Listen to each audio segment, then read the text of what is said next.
ಎಲ್ಲರಿಗೂ ನಮಸ್ಕಾರ. ಇದು ಮಂಜುನಾಥ್, ಬೆಂಗಳೂರು ನಾರ್ತ್ ಯೂನಿವರ್ಸಿಟಿಯಲ್ಲಿ BBA ಸಬ್ಜೆಕ್ಟಲ್ಲಿರ್ತಕ್ಕಂತಹ ಫೈನಾನ್ಷಿಯಲ್ ಮ್ಯಾನೇಜ್ಮೆಂಟ್ ಥರ್ಡ್ ಸೆಮಿಸ್ಟರ್ ಸಬ್ಜೆಕ್ಟರ ಬಗ್ಗೆ ನಾನಿಲ್ಲಿ ಮಾತಾಡೋಕ್ಕೆ ಹೋಗ್ತಿದ್ದೀನಿ. ನಿಮಗೆಲ್ಲ ಗೊತ್ತಿರುವ ಹಾಗೆ ನೀವು ಯಾವುದೇ ಒಂದು ಸಬ್ಜೆಕ್ಟನ್ನು ಓದಬೇಕಾದ್ರೆ ಇಂಪಾರ್ಟೆಂಟಾಗಿ ಬ್ಲೂ ಪ್ರಿಂಟು ಅವಶ್ಯಕತೆ ಇರುತ್ತೆ.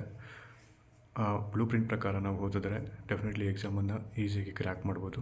ಆ ಉದ್ದೇಶಕ್ಕೋಸ್ಕರ ನಾನು ಬ್ಲೂ ಪ್ರಿಂಟ್ ಕಾನ್ಸೆಪ್ಟನ್ನು ಏನೇನು ಫಿನಾನ್ಷಿಯಲ್ ಮ್ಯಾನೇಜ್ಮೆಂಟಲ್ಲಿ ಏನೇನು ಕೊಟ್ಟಿದ್ದಾರೆ ಅದರ ಬಗ್ಗೆ ನಾನು ಇಲ್ಲಿ ಕ್ಲಿಯರಾಗಿ ಹೇಳೋದಕ್ಕೆ ಇಷ್ಟಪಡ್ತಿದ್ದೀನಿ. ಆದ್ದರಿಂದ ಈ ಒಂದು ವಿಡಿಯೋವನ್ನು ನೀವು ಕ್ಲೀನಾಗಿ ಕೇಳಿ ಎಕ್ಸಾಮ್ಗೆ ಪ್ರಿಪೇರ್ ಆಗಿ ಅಂತ ಹೇಳ್ತಾ, ಮೊದಲನೇದಾಗಿ ಇಲ್ಲಿ 5 ಚಾಪ್ಟರ್ನ ನಿಮಗೆ ಬೆಂಗಳೂರು ನಾರ್ತ್ ಯೂನಿವರ್ಸಿಟಿ ಪ್ರಿಸ್ಕ್ರೈಬ್ ಮಾಡಿದ್ದಾರೆ. ಅದರಲ್ಲಿ ಮೊದಲನೇ chapter introduction to financial management. ಇದು ಕಂಪ್ಲೀಟಾಗಿ ಥಿಯರಿ ಬೇಸ್ಡ್ ಇರುತ್ತೆ. ನೀವು ಇಲ್ಲಿ ಥಿಯರಿ ಬೇಸ್ಡ್ ಕ್ವಶನ್ಸನ್ನು ಓದಿದರೆ ಸಾಕಾಗುತ್ತೆ. ಇಲ್ಲಿ ನಿಮಗೆ ಆಲ್ರೆಡಿ ಗೊತ್ತಿದೆ, ಎಸ್ಸೆ ಪ್ರಕಾರ 80 ಮಾರ್ಕ್ಸ್ ನೀವು ಬರೆಯೋದ್ರಿಂದ ನೀವು ಕ್ವಶನ್ ಪೇಪರ್ ಪ್ಯಾಟ್ರನಲ್ಲಿ section A, section B, section C, section D ಅಂತ ಮಾಡಿದ್ದಾರೆ. ಸೆಕ್ಷನ್ ಎಲ್ಲಿ 2 ಮಾರ್ಕ್ಸು, ಸೆಕ್ಷನ್ ಬಿಯಲ್ಲಿ 6 ಮಾರ್ಕ್ಸ್ ಕ್ವಶನ್ ಬರುತ್ತೆ, ಸೆಕ್ಷನ್ ಸಿಯಲ್ಲಿ 14 ಮಾರ್ಕ್ಸ್ ಬರುತ್ತೆ, ಸೆಕ್ಷನ್ ಡಿಯಲ್ಲಿ 10 ಮಾರ್ಕ್ಸ್ ಬರುತ್ತೆ. ಸೊ ಇಲ್ಲಿ ನಿಮಗೆ ಫಸ್ಟ್ ಚಾಪ್ಟ್ರಲ್ಲಿ ನೀವು ತೊಗೊಂಡಾಗ 2 ಮಾರ್ಕ್ಸ್ ಕೇಳ್ತಾರೆ. ಮತ್ತು ಸೆಕ್ಷನ್ ಬಿಯಲ್ಲಿ 6 ಮಾರ್ಕ್ಸ್ ಒಂದು ಕ್ವಶನ್ ಬರುತ್ತೆ, ಸೆಕ್ಷನ್ ಸಿಯಲ್ಲಿ 14 ಮಾರ್ಕ್ಸ್ ಬರುತ್ತೆ, ಸೆಕ್ಷನ್ ಡಿಯಲ್ಲಿ ಯಾವುದೇ ಥರ ಕ್ವಶನ್ಸು ಕೇಳೋದಿಲ್ಲ. ಟೈಮ್ ವ್ಯಾಲ್ಯೂ ಮನಿಯಲ್ಲಿ 2 ಮಾರ್ಕ್ಸ್ ಬರುತ್ತೆ, ಮತ್ತು 6 ಮಾರ್ಕ್ಸ್ ಒಂದು ಬರುತ್ತೆ, ಮತ್ತು 14 ಮಾರ್ಕ್ಸ್ ಮತ್ತು 10 ಮಾರ್ಕ್ಸು ಯಾವುದೇ ಥರ ಕ್ವಶನ್ಸು ಕೇಳುವಂಥದ್ದಿಲ್ಲ. ಮತ್ತು ಫೈನಾನ್ಸಿಂಗ್ ಆ್ಯಂಡ್ ಡಿವಿಡೆಂಡ್ ಡೆಸಿಷನ್ಸಲ್ಲಿ 2 ಮಾರ್ಕ್ಸು 2 ಕ್ವಶನ್ ಬರುತ್ತೆ, ಮತ್ತು 6 ಮಾರ್ಕ್ಸ್ ಒಂದು ಕ್ವಶನ್ ಬರುತ್ತೆ, 14 ಮಾರ್ಕ್ಸು 2 ಕ್ವಶನ್ಸ್ ಕೇಳ್ತಾರೆ. ಇಲ್ಲಿ ಒಂದು ಥಿಯರಿ ಕೇಳ್ತಾರೆ, ಇನ್ನೊಂದು ಪ್ರಾಕ್ಟಿಕಲ್ ಕ್ವಶನ್ ಬರುತ್ತೆ. ನೀವು ಆಲ್ರೆಡಿ ಗೊತ್ತಿದೆ EPS ಕ್ಯಾಲ್ಕುಲೇಷನ್ನು ಅಥವಾ EBIT ಕ್ಯಾಲ್ಕುಲೇಷನ್ಸು. ಮತ್ತು ಥಿಯರಿಲಿ ಬಂದಾಗ ಡಿವಿಡೆಂಡ್ ಡಿಸಿಷನ್ಸ್ ಮೇಲೆ ಒಂದು ಕ್ವಶನ್ಸು ಕೇಳ್ತಾರೆ.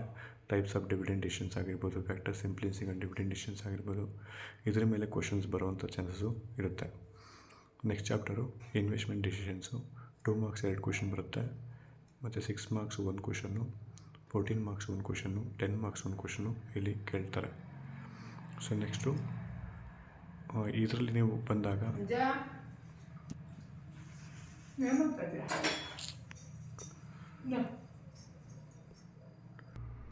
6 ಮಾರ್ಕ್ಸಲ್ಲಿ ಕ್ವಶನ್ ಕೇಳಿದಾಗ ಪೇಬ್ಯಾಕ್ ಪೀರಿಯಡ್ ಕ್ಯಾಲ್ಕುಲೇಷನ್ಸ್ ಕೇಳ್ಬೋದು, ಅವರೇಜ್ ರೇಟ್ ಆಫ್ ರಿಟರ್ನ್ ಕೇಳ್ಬೋದು, ಅಥವಾ NPV ಕ್ಯಾಲ್ಕುಲೇಷನ್ಸಲ್ಲಿ ಸಿಂಪಲ್ ಕ್ವಶನ್ಸ್ ಕೇಳ್ತಾರೆ. ಮತ್ತು 14 ಮಾರ್ಕ್ಸ್ ಕೇಳ್ತಾರೆ ಅಂತ ಬಂದಾಗ NPV ಕ್ಯಾಲ್ಕುಲೇಷನ್ಸು, IRR ಮೆಥಡು, ಮತ್ತು ಯಾವುದು ಪ್ರಾಫಿಟಬಿಲಿಟಿ ಇಂಡೆಕ್ಸ್ ಮೆಥಡು, ಮತ್ತು ಈ ಥರ ಕ್ವಶನ್ 14 ಮಾರ್ಕ್ಸಲ್ಲಿ ಕೇಳ್ತಾರೆ. ಅದಾನಂತರ 10 ಮಾರ್ಕ್ಸಲ್ಲಿ ಬಂದಾಗ IRR ಮೆಥಡಲ್ಲಿ ಕೇಳುವಂಥ ಚಾನ್ಸಸ್ ಜಾಸ್ತಿ ಇರುತ್ತೆ.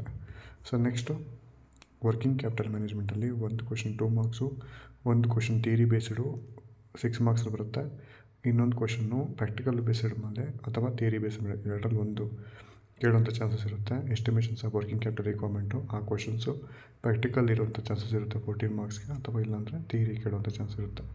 ಅದಾನಂತರ 10 ಮಾರ್ಕ್ಸ್ಗೆ ಪ್ರಾಕ್ಟಿಕಲ್ ಆರ್ ಥಿಯರಿ ಯಾವುದಾದ್ರೂ ಒಂದು ಕಾನ್ಸೆಪ್ಟು ನಿಮ್ಗೆ ಕವರ್ ಆಗುತ್ತೆ.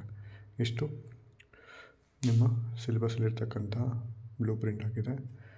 ನೀವು ಅದ್ರ ಬೇಸ್ ಮೇಲೆ ನೀವು ಚೆನ್ನಾಗಿ ಓದ್ಕೊಂಡು ಎಕ್ಸಾಮಲ್ಲಿ ಒಳ್ಳೆಯ ಸ್ಕೋರ್ ಮಾಡಿ ಅಂತ ಹೇಳ್ತಾ ಥ್ಯಾಂಕ್ ಯು.